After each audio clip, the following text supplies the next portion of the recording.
Welcome to our step-by-step guide on how to change the Start menu size in Windows 10. Whether you want to make the menu smaller or larger to fill the whole screen or want to customize the size of the Start menu, we'll show you how to do these in just a few steps so you can make the changes to suit your requirements. So be sure to keep watching this video. It's simple and easy to do.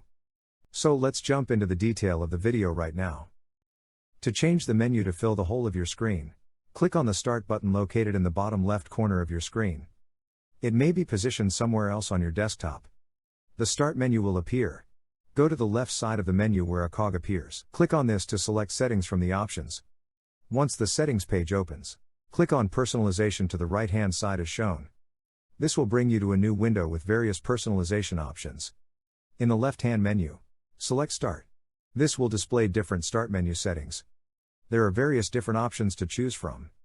Now, it's time to change the size of your Start menu. Look for the option that says Use Start Full Screen.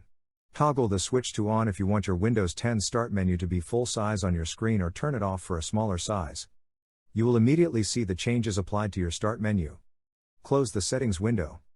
Now if you want to customize your Start menu to a specific size, click on the Start button located in the bottom left corner of your screen.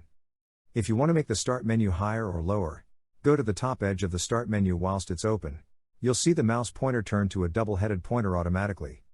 At that point, left-click the mouse, hold the button and drag the Start menu to be lower or higher according to your requirements, then release. You can also repeat the same process to make the Start menu wider or reduce its size. As you can see, you should have now been able to successfully resize your Windows 10 Start menu. If this video helped you today, please comment below and be sure to check out our other PC-related videos. You can click on the links appearing on screen now. But many thanks for watching our video today on how to resize the Start menu on Windows 10. We'll see you on the next video.